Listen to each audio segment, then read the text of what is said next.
ചില വിശ്വാസ സത്യങ്ങൾ. കൊച്ചുമോൻ പള്ളിക്കപ്പറമ്പിൽ ചിങ്ങവനം. രണ്ടാം ഉടമ്പടി. ഒന്നാമത്തെ ഉടമ്പടി കുറ്റമറ്റതായിരുന്നു എങ്കിൽ രണ്ടാമത് ഒരു ഉടമ്പടി വേണ്ടി വരുമായിരുന്നില്ല. എബ്രായർ 8:7. ഇതിൻ പ്രകാരം രണ്ടാം ഉടമ്പടിയുടെ ആവശ്യം എന്തിനായിരുന്നു എന്നതിനെപ്പറ്റി പരിശോധിക്കാം. ഒന്നാം ഉടമ്പടി ദൈവം മോശയുടെ കാലത്ത് പാപമോചനത്തിനായി ഏർപ്പാടാക്കിയ ബലിവസ്തുക്കൾ ധാന്യവും വീഞ്ഞും കുറുപ്രാവുകളും കോലാടും കാളയും ഇപ്രകാരം ആയിരുന്നു. പാപങ്ങളുടെ കാഠിന്യമനുസരിച്ച് അന്നത്തെ യഹൂദ പുരോഹിതന്മാരുടെ നിശ്ചയപ്രകാരം ആയിരുന്നു ഇത് തീരുമാനിക്കുന്നത്. ബലിവസ്തുക്കൾ പിന്നീട് സഭ ഭരിച്ചിരുന്ന ശാസ്ത്രിമാരും പരീശന്മാരും ബലികർമ്മങ്ങൾ ധനസമ്പാദനത്തിനുള്ള മാർഗമാക്കി മാറ്റപ്പെടുത്തി. കാലസമ്പൂർണത വന്നപ്പോൾ ഗലാത്യർ 4:4 ജീവനുള്ള ദൈവത്തിൻ്റെ പുത്രനായ സ്വർഗീയ കുഞ്ഞാടായ യേശു തൻ്റെ ശരീരയാഗത്തിലൂടെ ബലിവസ്തുക്കൾ പലതായിരുന്നത് മാറ്റി ഏകമാക്കി തീർത്തു. 1 തീമോത്തിയോസ് 2:5. ഇതാണ് രണ്ടാം ഉടമ്പടി. ഇതിനെപ്പറ്റിയാണ് എബ്രായർ 8:7 പരാമർശിച്ചിരിക്കുന്നത്. ഇത് യേശുവും ശിഷ്യന്മാരും ഒരുമിച്ച് സെഹ്യോൻ മാളികയിൽ വെച്ചായിരുന്നു സ്ഥാപിച്ചത്. ഇതോടെ പഴയ ബലിയായ ഒന്നാം ഉടമ്പടി നിർജീവമായി തീർന്നു. മൽക്കീസദേക്കിൻ്റെ ക്രമപ്രകാരമുള്ള അപ്പവീഞ്ഞുകൾ കൊണ്ടുള്ള ബലി നിഴലായിരുന്നതിൻ്റെ പൂർത്തീകരണം. പുതിയ നിയമ ബലിയെപ്പറ്റിയുള്ള പ്രവചനം നൂറ്റാണ്ടുകൾക്ക് മുൻപ് യെരമ്യാവ് പ്രവചിച്ചിരുന്നു. യെരമ്യാവ് 31:33. ഈ ഉടമ്പടിയുടെ മേന്മ നാം വേണ്ടവിധത്തിൽ ഗ്രഹിക്കുന്നില്ലാത്ത കാരണത്താൽ പലരും രോഗികളായിത്തീരുന്നു. നാം നമ്മുടെ പാപങ്ങൾ ഏറ്റുപറഞ്ഞ് മാനസാന്തരപ്പെട്ട് പാപ ജീവിതം ഉപേക്ഷിക്കണം. പിന്നീട് പാപം ചെയ്യരുത്. ഇതാണ് യേശു മഗ്ദലന മറിയത്തിനോട് നിന്റെ പാപങ്ങൾ മോചിച്ചിരിക്കുന്നു, ഇനിമേൽ പാപം ചെയ്യരുതെന്ന് വിലക്കിയത്. ഇതാണ് രണ്ടാം ഉടമ്പടിയുടെ പ്രത്യേകത. നല്ല ഗുരു എന്ന് വിളിച്ച നിക്കോദീമോസിനോട് യോഹന്നാൻ 3:7 ദൈവം ഒരുവൻ മാത്രമേ നല്ലവനുള്ളൂ എന്നും നാം പുതുതായി ജനിക്കണമെന്നും ഉപദേശിച്ചത് പാപജീവിതം ഉപേക്ഷിച്ച് നാം പുതിയ സൃഷ്ടിയായി തീരണം. അപ്പോൾ ദൈവം നമ്മുടെ പാപങ്ങൾ ഓർക്കുകയില്ല. എബ്രായർ 8:12. നമ്മുടെ അകൃത്യങ്ങളിൽ കരുണയുള്ളവനായിരിക്കും അവൻ. എന്നാൽ നമ്മിൽ പലരും ന്യായപ്രമാണ കാലത്തെ സൈന്യങ്ങളുടെ ചിട്ടയുള്ള ദൈവത്തെ ക്ഷിപ്രകോപിയും ഒരു ഭീകര സ്വഭാവത്തിൻ്റെ ഉടമയും ആയിട്ടാണ് ധരിച്ചിരിക്കുന്നത്. അതിന് കാരണം പലതുണ്ട്.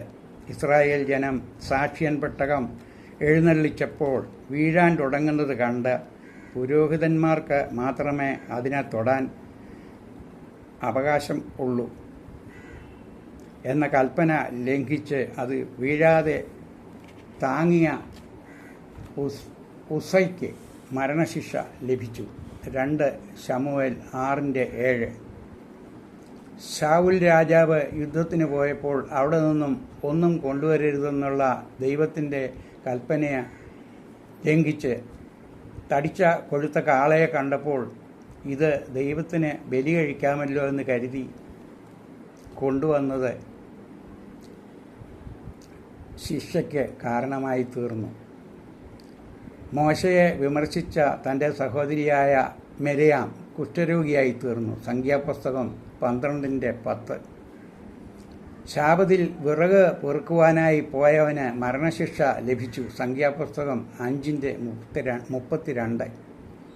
ദൈവത്തിൻ്റെ ഈ ഭീകരത സ്വഭാവത്തെ ലഘൂകരിച്ചത് യേശു വന്നതിൻ്റെ ശേഷമാണ്. ദൈവം സ്നേഹമാണെന്ന് നമ്മെ പഠിപ്പിച്ചതും രണ്ടാം ഉടമ്പടിക്ക് ശേഷമാണ്. ഈ ധാരണ വെച്ചു പുലർത്തിയ രണ്ടു പേർക്കുണ്ടായ അനുഭവസാക്ഷ്യം ഇവിടെ പ്രസക്തമായതിനാൽ അത് ഉദ്ധരിക്കുന്നു. ഒരാൾ ഒരു മോട്ടോർ സൈക്കിൾ മോഷണം പോയതിനാൽ സാക്ഷിയായി തീർന്നു. കോടതിയിൽ പല പ്രാവശ്യം പോകേണ്ടത് നിമിത്തം ആ ബുദ്ധിമുട്ടോർത്ത് അത് ഒഴിവാക്കാനായി കോടതിയിൽ കള്ളം പറയേണ്ടി വന്നു. കുമ്പസാരത്തിൽ താൻ ഇത് ഏറ്റുപറഞ്ഞെങ്കിലും കള്ളസാക്ഷ്യം പറയുന്നത് കൽപ്പനയിൽ പെട്ടിട്ടുള്ള ഒരു പാപമാകയാൽ ദൈവം ക്ഷമിക്കുകയില്ല എന്നുള്ള കുറ്റബോധം തൻ്റെ മരണം വരെയും തന്നെ അലട്ടിയിരുന്നു. ഒരു കുടുംബിനിയായ സ്ത്രീ തുടരെയുള്ള ഗർഭധാരണത്തെ ഒഴിവാക്കാനായി ഒരു പ്രാവശ്യം ഗർഭഛിദ്രം നടത്തിയത് ഒരു കൊലപാതകത്തിന് തുല്യമാണല്ലോ എന്നുള്ള ഒരു കുറ്റബോധം അവർ കുമ്പസാരിച്ചിട്ടും ദൈവത്തെപ്പറ്റിയുള്ള ഭയം നിമിത്തം മാറ്റാൻ കഴിയാതെ ആയിത്തീർന്നു. എന്നാൽ പഴയ നിയമം വായിക്കുമ്പോഴൊക്കെയും ആ മൂടുപടം അല്ലെങ്കിൽ ഭയം നീങ്ങാതെ ഇന്നുവരെ ഇരിക്കുന്നു. 2 കൊരിന്ത്യർ 3:14. ഈ ധാരണ മാറ്റിയത് യേശുവാണ്. നമ്മുടെ ഈ ദൗർബല്യം അറിയാവുന്നവനാണ് നമ്മുടെ ദൈവം. അതിനാലാണ് അവൻ പാപികളെ സ്നേഹിക്കുന്നത്. ദൈവം ഒരുവൻ അല്ലാതെ പരിശുദ്ധൻ ഇല്ലെന്ന സത്യം നാം മനസ്സിലാക്കണം. താൻ നന്മ ആഗ്രഹിക്കുന്നുവെങ്കിലും ആഗ്രഹിക്കാത്ത തിന്മ ചെയ്തു പോകുന്നുവെന്ന് പൗലോസും സാക്ഷീകരിക്കുന്നു. ദൈവം സ്നേഹമാണ്. അപ്പന് മക്കളോട് കരുണ തോന്നുന്നത് പോലെ തൻ്റെ ഭക്തന്മാരോട് അവന് കരുണ തോന്നുന്നു. അവൻ നമ്മുടെ പാവങ്ങൾക്ക് തക്കവണ്ണം നമ്മോട് ചെയ്യുന്നില്ല. സങ്കീർത്തനം 103:10. ഈ കരുണായുഗം പൂർണ്ണമായത് രണ്ടാം ഉടമ്പടിക്ക് ശേഷം മാത്രമാണ്. മത്തായി 11:11 സ്ത്രീകളിൽ ജനിച്ചവരിൽ യോഹന്നാനേക്കാൾ വലിയവനാരുമില്ലെന്നും എഴുന്നേറ്റിട്ടില്ലെന്നും എന്നാൽ സ്വർഗരാജ്യത്തിൽ ഏറ്റവും ചെറിയവൻ അവനേക്കാൾ വലിയവനാകുന്നു എന്ന വചനത്തിൻ്റെ പൊരുളും ഈ കൃപായുഗത്തിന് ശേഷമുള്ളവരെ ഉദ്ദേശിച്ചാണ് സൂചിപ്പിക്കുന്നത്. ഈ സത്യം ദൈവം പഴയ പ്രവാചകനായ യെരമ്യാവ് 31:33 യെരമ്യാവും പുതിയ നിയമ പ്രവാചകനായ എബ്രായ 8:12 പൗലോസ് നമ്മുടെ പാവങ്ങൾ ഓർക്കാത്തവനും അതിൽ കരുണയുള്ളവനും ദൈവം ആയിരിക്കണം എന്ന് വെളിപ്പെടുത്തിയിരിക്കുന്നത് നാം ഗ്രഹിക്കുന്നില്ലെന്നുള്ളതാണ് സത്യം. 2 മനുഷ്യരുടെ സാക്ഷ്യം സത്യമാകുന്നു എന്ന് യോഹന്നാൻ 8:17. അതിനാൽ നാം നമ്മുടെ പാപങ്ങൾ ഏറ്റുപറഞ്ഞ് വീണ്ടും ആവർത്തിക്കപ്പെടാത്തവരായിത്തീരണം. സഭയുടെ വിശുദ്ധ കുർബാനയാൽ നമുക്ക് ലഭിക്കുന്ന പാപമോചനത്തെ ചിലർ പരിഹസിക്കാറുണ്ട്. അപ്പോൾ വീണ്ടും ഒരു പാപം ചെയ്തിട്ട് വിശുദ്ധ കുർബാന അനുഭവിച്ചാൽ മതിയല്ലോ എന്ന് അതിനുള്ള ഉത്തരം നമുക്ക് പറയുവാനുള്ളത്, സഭയുടെ വിശ്വാസം മനുഷ്യൻ ബലഹീനനാകൊണ്ട് അവൻ വീണ്ടും പാപം ചെയ്യുമെന്നുള്ളതാണ്.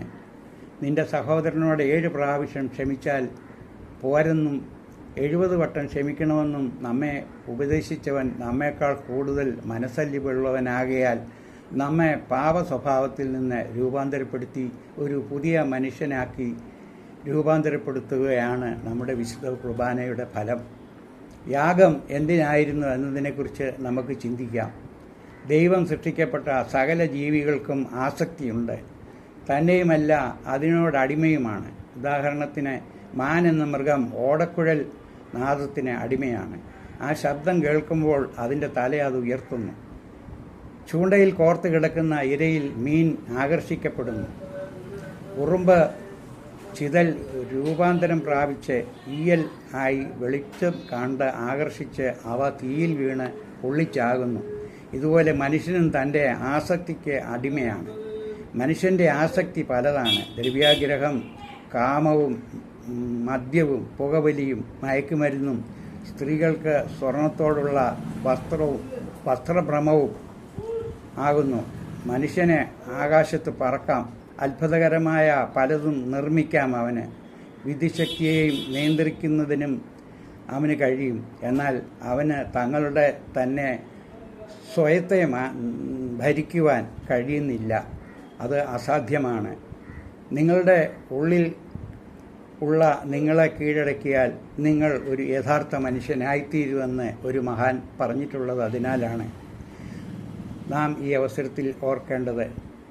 അതിനാൽ നാം ആത്മാവിനെ അനുസരിച്ച് ജീവിക്കുന്നുവെങ്കിൽ ആത്മാവിനെ അനുസരിച്ച് നടക്കുകയും വേണം. ഗലാത്യർ 5:25. അപ്പോൾ ദുഷ്ടന്മാരുടെ മേലും നല്ലവരുടെ മേലും സൂര്യനെ ഉദിപ്പിക്കുകയും ചെയ്യുന്ന ദൈവം കരുണയുള്ളവനാകയാൽ രണ്ടാം ഉടമ്പടിയായ വിശുദ്ധ കുർബാന നമ്മെ പാപത്തിൽ നിന്ന് വിടുവിച്ച് പരിശുദ്ധാത്മാവ് നമ്മിൽ പാപബോധം വരുത്തി നമ്മെ പുതിയ സൃഷ്ടിയാക്കി രൂപാന്തരപ്പെടുത്തും. തൻ്റെ ന്യായപ്രമാണം അവരുടെ മനസ്സിൽ പ്രതിഷ്ഠിക്കും. എബ്രായർ 8:10. പാപബോധവും അതിൻ്റെ ഫലമായ അപമാനവും നമ്മെ പാപത്തിൽ നിന്നും പിന്തിരിപ്പിച്ച് ഒരു പുതിയ സൃഷ്ടിയാക്കി തീർക്കുവാനുള്ള ആത്മാവിൻ്റെ ഒരു മരുന്നാണ് വിശുദ്ധ കുർബാന.